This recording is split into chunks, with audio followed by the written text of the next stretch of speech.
जैसा कि बोर्ड में देख पा रहे हैं, जियोलॉजी यानी भूविज्ञान। झारखंड में यदि कोई इंटरमीडिएट ऑफ साइंस में, है ना, ऑप्शनल पेपर के रूप में आप जियोलॉजी रखे हैं, चाहे वो 11th में हो या आप 12th में रखे हो, है ना। झारखंड में यदि ऑप्शनल पेपर के रूप में इंटरमीडिएट ऑफ साइंस के अंतर्गत 11th या 12th में जियोलॉजी पेपर रखे हैं, तो आप हमारे जो है ऑनलाइन क्लास से जुड़कर जो है पूरे सिलेबस को जो है बारीकी से समझ सकते हैं, है ना। अब मैं जो आपको जियोलॉजी पढ़ाऊंगा, है ना, हिंदी एवं इंग्लिश मीडियम दोनों में ही, है ना। क्लास जो है मेरा ऑनलाइन चलेगा एप्लीकेशन के थ्रू। लेकिन मेरा जो डेमो वीडियो है ना, वो सिर्फ आप यूट्यूब में ही मिलेगा, है ना। कंप्लीट फुल वीडियो आपका यूट्यूब में नहीं मिलेगा। तो इसलिए क्या है कि मेरा जो लाइव क्लासेस चलेगा वो एप्लीकेशन के थ्रू चलेगा, और क्लास जैसे ही खत्म होता है फिर मैं आप लोगों को जो है पीडीएफ सेंड कर दूंगा, है ना। यदि कोई स्टूडेंट इंग्लिश मीडियम से है तो मैं उसे इंग्लिश में नोट्स प्रोवाइड करूंगा। यदि कोई हिंदी मीडियम से स्टूडेंट है तो उसे मैं हिंदी में जो है पीडीएफ प्रोवाइड करूंगा, है ना।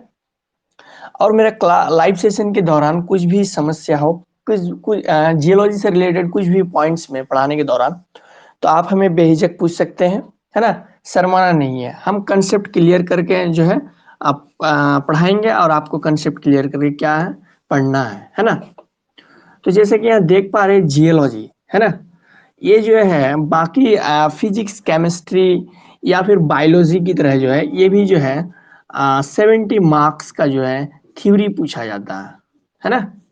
और 30 नंबर जो है वो प्रैक्टिकल, यानी 30 मार्क्स प्रैक्टिकल हो गया और 70 नंबर थ्योरी हो गया, है ना। तो ये जो 70 नंबर थ्योरी हुआ, तो इस 70 नंबर के अंतर्गत आने वाले जो भी थ्योरीज होंगे इसको मैं डिटेल्स पढ़ाऊंगा आप लोगों को। और लास्ट में जो है जब प्रैक्टिकल का एग्जाम होगा कॉलेजेस वगैरह में, तो मैं आपको प्रैक्टिकल के बारे में भी बताऊंगा, है ना। तो आप लोग हमारे साथ जुड़े रहिए।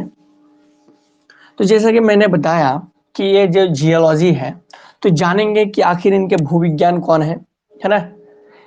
जियोलॉजी के जनक कौन है, जियोलॉजी में आखिर किन ब्रांचों का हम अध्ययन करेंगे, किन चीजों का अध्ययन करेंगे, है ना। तो जियोलॉजी के अंतर्गत अगर जैक बोर्ड में, है ना, जैक बोर्ड में बात करें, तो जैक बोर्ड का जो सिलेबस है ना, तो इंटरमीडिएट ऑफ साइंस, है ना, ऑप्शनल पेपर में आप क्या रखे हैं, मान लीजिए जियोलॉजी रखे हैं, जियोलॉजी, है ना। तो आपका इंटरमीडिएट ऑफ साइंस के अंतर्गत 11th क्लास में यानी फर्स्ट ईयर में आपको पढ़ना पड़ेगा।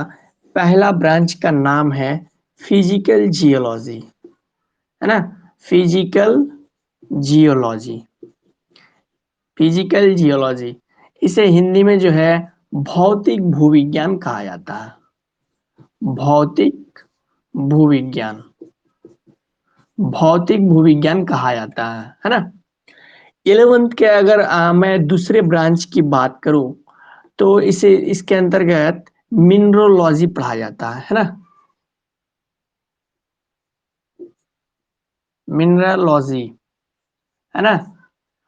मिनरोलॉजी यानी हिंदी में इसे खनिज विज्ञान कहा जाता है, खनिज विज्ञान, खनिज विज्ञान कहा जाता है।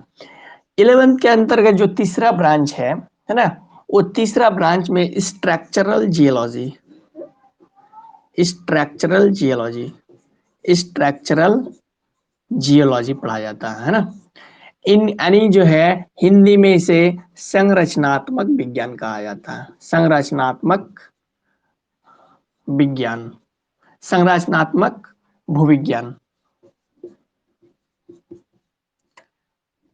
यानी आपका 11th के अंतर्गत यानी इंटरमीडिएट ऑफ साइंस में यदि आप 11th में है, तो आपको फिजिकल जियोलॉजी पढ़ना पड़ेगा, यानी भौतिक भूविज्ञान पढ़ना पड़ेगा।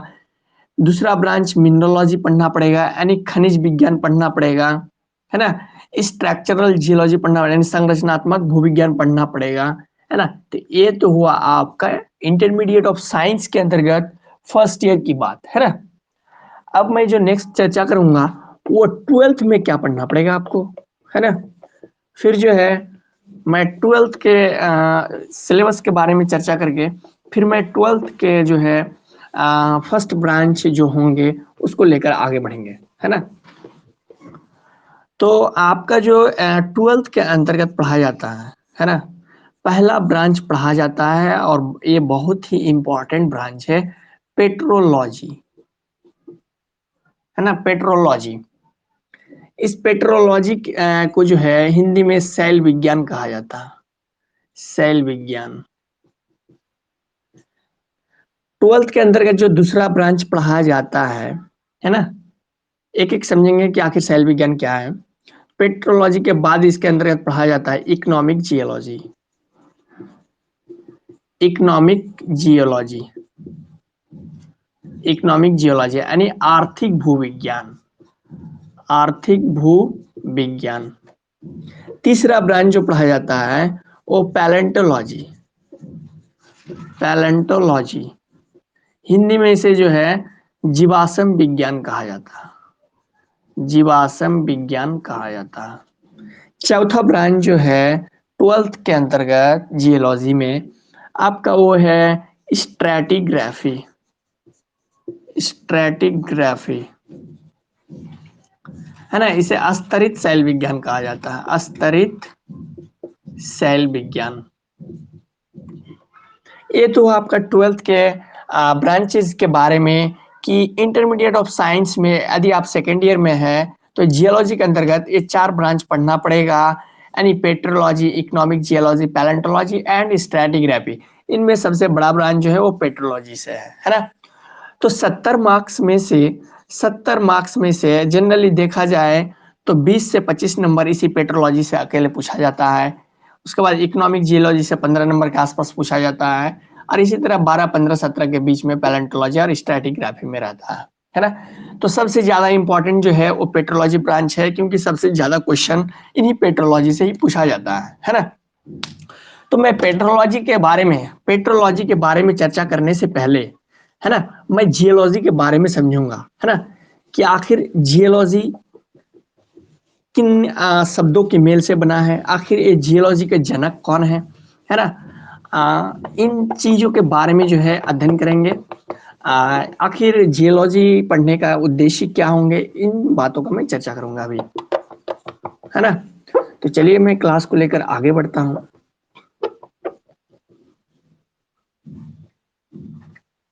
देखिए जैसे कि यहाँ देख पा रहे हैं आप,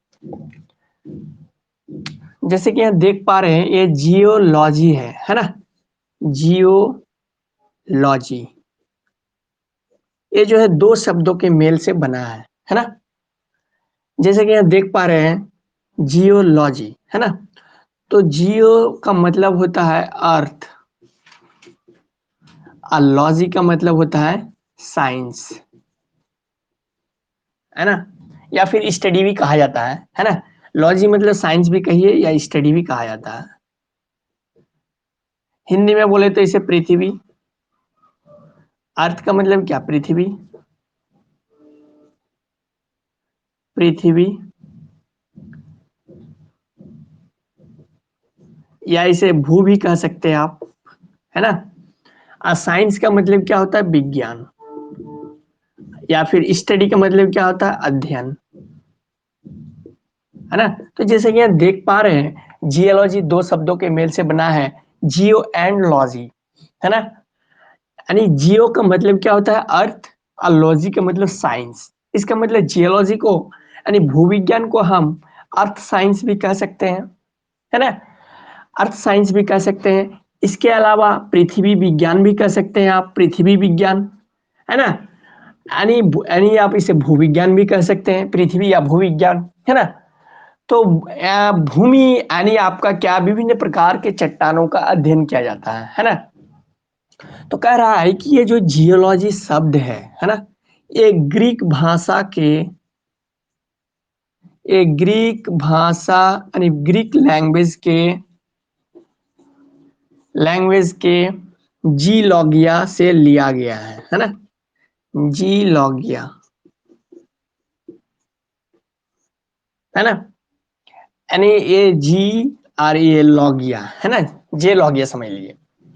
तो जैसे कि देख पा रहे हैं, यानी जियोलॉजी को ग्रीक भाषा में जियोलॉगिया लिखा जाता था, लेकिन वर्तमान समय में जियोलॉगिया को हम जियोलॉजी के रूप में जानते हैं, है ना। तो इनका उत्पत्ति जो है, जियोलॉजी का उत्पत्ति ग्रीक भाषा के जियोलॉगिया से हुआ था, और जे का मतलब अर्थ होता है, और लॉगिया का मतलब साइंस होता है ना। इट मीन्स अर्थ साइंस, या फिर इसके अंतर्गत हम पृथ्वी विज्ञान कहिए, भूविज्ञान कहिए, या फिर जियोलॉजी कहिए, है ना। तो ये तो हुआ आपका कि जियोलॉजी शब्द की उत्पत्ति कहाँ से हुई, है ना। तो कहाँ से हुई? ग्रीक भाषा से।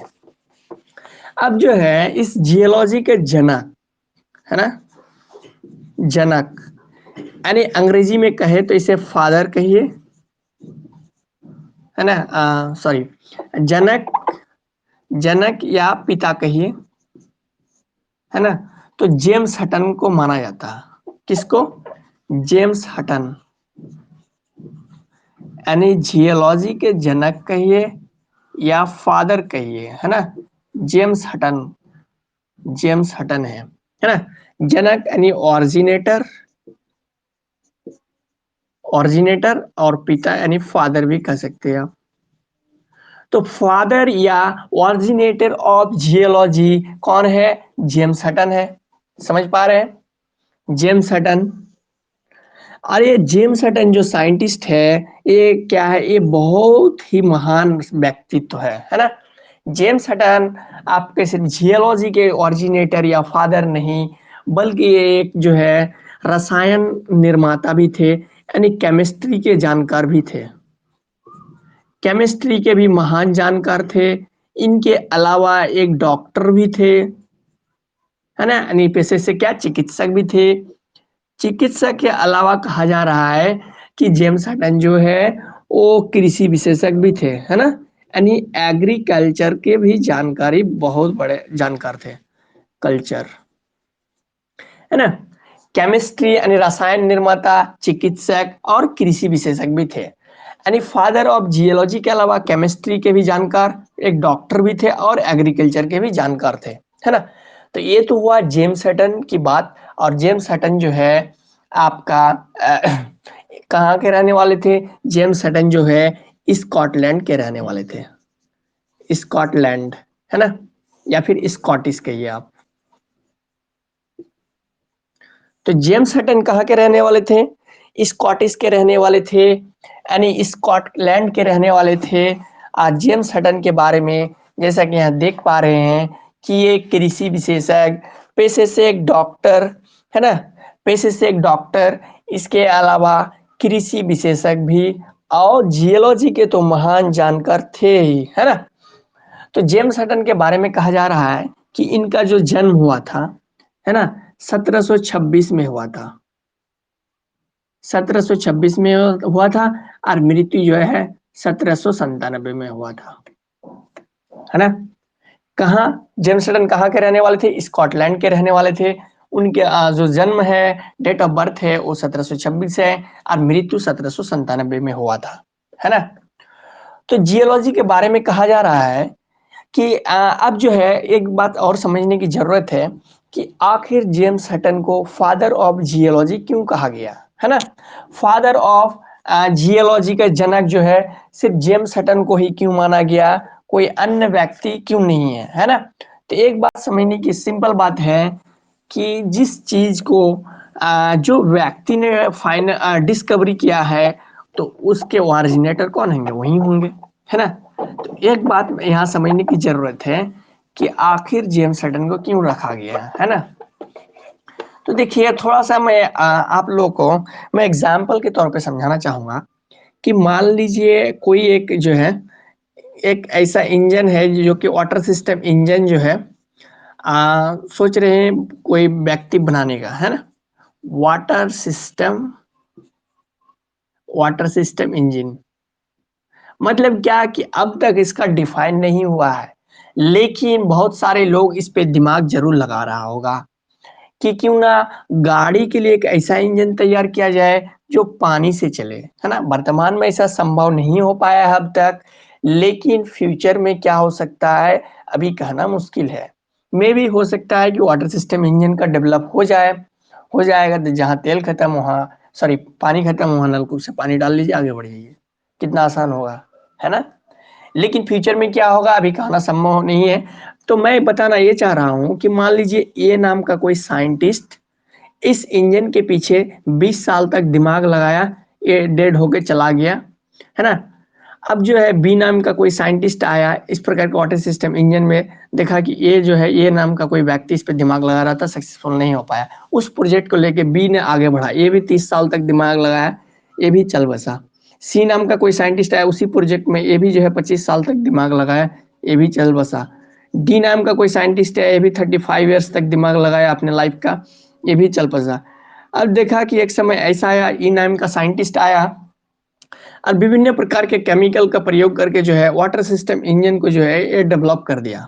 मान लीजिए ई नाम का व्यक्ति आया और इसने 15 साल तक दिमाग लगाया और फाइनल टच जो है ई नाम का व्यक्ति दे दिया। तो आप समझ सकते हैं कि ये वाटर सिस्टम इंजन का शुरुआत किसने किया था, ए नाम का साइंटिस्ट। लेकिन इनके बीच में बी ने भी दिमाग लगाया, सी ने, डी ने, लेकिन फाइनल टच किसे मिला, ई को मिला। तो हम कह सकते हैं कि इस originator of water system engine है ना, ई है ना। यानी ई व्यक्ति का, ई नाम का कोई व्यक्ति जो है इस वाटर सिस्टम इंजन को बनाया है। यानी फादर कौन कहलाएगा, ई कहलाएगा। लेकिन इनके हिस्ट्री में जब जानने की कोशिश करेंगे तो पता चलेगा ये ने शुरुआत किया था, लेकिन फाइनल टच ई ने दिया था, लेकिन इनके बीच में बी सी डी ने काम किया है ना। लेकिन नाम किनका ज्यादा होगा, ई का होगा। तो इसका मतलब ये हुआ कि ई ने किसी प्रोजेक्ट को सक्सेसफुली जो है उनको टच दिया, डन किया, इसीलिए जो है फादर ऑफ वाटर सिस्टम किसको कहा गया, ई को कहा गया। ठीक उसी तरह यहाँ देखिए कि जेम्स हटन को इसलिए माना गया क्योंकि ये आपका जियोलॉजी सब्जेक्ट है ना। जियोलॉजी में जो कहा जा रहा है कि जियोलॉजी में जो मेनली अध्ययन होता है ना, वो पृथ्वी के आंतरिक भाग के बारे में, आंतरिक भाग और बाहरी भाग के बारे में, बाहरी भाग के बारे में, यानी आपका जो क्रस्ट है ना, study of internal part of crust and external part of crust, है ना। यानी पृथ्वी के आंतरिक एवं बाहरी भाग में चट्टानों का जो अवलोकन कर, यानी चट्टानों का स्टडी कर डिफरेंट टाइप्स के प्रिंसिपल्स दिए थे जेम्स हटन ने, है ना। तो कहा जा रहा है कि भूप्रपटी एवं चट्टानों से संबंधित जो है विभिन्न प्रकार के ये सिद्धांत दिए थे जेम्स हटन। यही वजह है कि जियोलॉजी के जो ओरिजिनेटर है वो जेम्स हटन को माना जाता है। समझ पा रहे हैं, है ना। तो अब जो है ये तो हुआ आपका कि ओरिजिनेटर का बात, है ना। इनमें जो है आपका कहा जाता है कि ये आपका फादर जेम्स हटन हो गया, फादर ऑफ जियोलॉजी। इनके अलावा कहा जाता है कि जियोलॉजिकल जियोलॉजिकल मैप, है ना। तो कहा जाता है कि geological map of India, geological map of India के बारे में कहा जा रहा है कि जियोलॉजिकल मैप ऑफ इंडिया, है ना, इनका ऑरिजिनेटर जो है डॉक्टर हेनरी वेस्ली वैसी को माना जाता है। डॉक्टर हेनरी वेस्ली वैसी को माना जाता है ना। यानी जियोलॉजिकल मैप ऑफ इंडिया का जो प्रतिपादन किया था वो डॉक्टर हेनरी वेस्ली वैसी ने किया था, है ना। समझ पा रहे हैं, डॉक्टर हेनरी वेस्ली वैसी ने जियोलॉजिकल मैप ऑफ इंडिया का प्रतिपादन किसने किया था, तो डॉक्टर हेनरी वेस्ली वैसी ने। आपको एमसीक्यू में पूछ सकता है कि जियोलॉजी के जनक कौन है, James Hutton. Geological map of India का प्रतिपादन किसने किया था, अगर इंडिया के संदर्भ में स्पेशली बोला जाए तो डॉक्टर हेनरी वेस्ली वैसी ने, है ना। यानी इंडिया के जियोलॉजिकल क्षेत्र में डॉक्टर हेनरी वेस्ली वैसी का जो है एक बहुत ही बड़ा योगदान रहा है ना। अब जो है ये तो हुआ आपका जियोलॉजिकल मैप ऑफ इंडिया की बात। अब जानेंगे कि इनके अध्ययन क्षेत्र क्या होंगे, यानी स्टडी जोन्स क्या है जियोलॉजी के, है ना।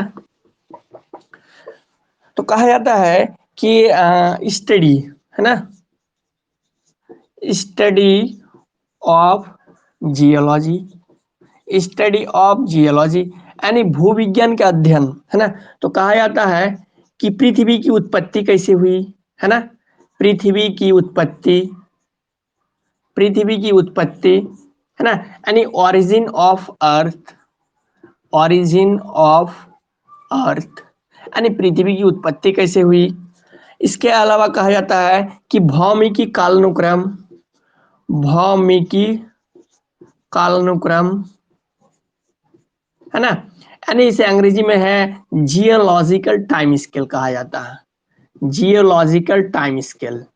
इस जियोलॉजिकल टाइम स्केल में आपका जो मेनली स्टडी किया जाता है वो कि पृथ्वी की उत्पत्ति के बाद अब तक उनको विभिन्न काल में बांटा गया, पीरियड में बांटा गया, यानी समय में बांटा गया, और उस समय के अंतर्गत पाए जाने वाले किस प्रकार जीवों का अध्ययन किया गया, यानी किस प्रकार के जीव आया और लुप्त होकर चला गया, इन सारे चीजों का भौमिकी कालानुक्रम जियोलॉजिकल टाइम स्केल में स्टडी किया जाता है। इनके अलावा आपका जियोलॉजी के अंतर्गत जैसे वायुमंडल का जो है स्टडी किया जाता है, यानी एरोस्फेयर, है ना, एरोस्फेयर।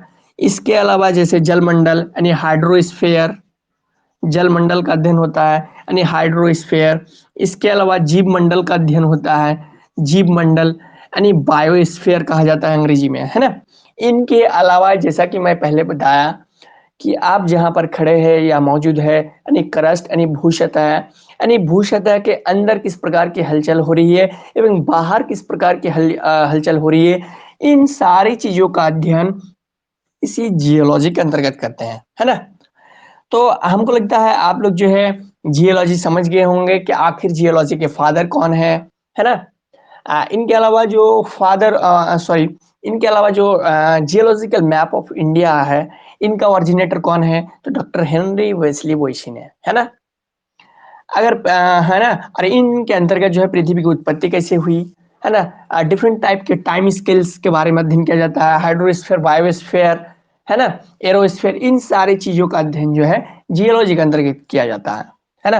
तो नेक्स्ट क्लास में जो मैं चर्चा करूंगा वो आपका सेकेंड ईयर के जो आपका 4 ब्रांच में से जो पेट्रोलॉजी ब्रांच है, तो पेट्रोलॉजी के बारे में जो है डिस्कस करेंगे, है ना। तो आप जो है मेरा क्लास जो है आप लोग आप या फिर आपके फ्रेंड सर्किल्स में कोई भी हो, तो 11th में हो या फिर 12th में हो, हमारा ऑनलाइन क्लास आप ज्वाइन कर सकते हैं, है ना। उनको हमारा कॉन्टैक्ट नंबर सेंड कीजिए, कोई भी यदि जियोलॉजी अगर पढ़ना चाह रहा है और वो झारखंड से है और इंटरमीडिएट ऑफ साइंस में जियोलॉजी के अंतर्गत इंटरमीडिएट ऑफ साइंस में जो है ऑप्शनल पेपर के रूप में जियोलॉजी रखा है और क्लास करना चाहता है ना, तो बेझिझक मेरा कम से कम 3 से 4 दिन डेमो क्लास जरूर ज्वाइन करने बोलिए, है ना। उसको फर्क समझ में आ जाएगा। मेरा क्लास जो है हिंदी इंग्लिश मीडियम में दोनों में ही चलेगा, है ना। इसके अलावा आपका कोई भी समस्या हो पढ़ाई के दौरान बेझिझक आप कमेंट बॉक्स में पूछिए। इसके बाद आपका क्लास सेशन जैसे लाइव सेशन खत्म हो जाता है, इसके बाद भी आप हमसे सवाल करके पूछ सकते हैं, व्हाट्सएप कर मैसेज करके सवाल पूछ सकते हैं, है ना। मेन है कि आपको कंसेप्ट क्लियर करके पढ़ना है। कंसेप्ट जैसे क्लियर रहेगा तो आपको थ्योरी रटने की जरूरत नहीं है। रटन विद्या घटन बुद्धि, है ना। इसलिए कहीं कहीं रटने है लेकिन समझिए ज्यादा, है ना, समझ के ज्यादा पढ़िए। तो कंसेप्ट माइंड पे रहेगा तो आप अगर थ्योरी भूल भी जाते हैं तो आप कंसेप्ट के साथ जो है बना बना के भी एग्जाम में लिख सकते हैं, है ना। इनके अलावा जो मैं एमसीक्यूज बताऊंगा 2010 से लेके 20 तक, तो मैं पूरा एकदम ट्रिकी मेथड के साथ बताऊंगा, है ना। आप जो है ट्रिक याद रखेंगे तो आप उनका आंसर जो है खुद दे सकेंगे, है ना। आज का क्लास यहीं पर समाप्त, नेक्स्ट फिर दिन जुड़ेंगे, चर्चा करेंगे सेकेंड ईयर का सिलेबस में पेट्रोलॉजी के बारे में चर्चा करेंगे। धन्यवाद, nice day, have a nice day to all of you.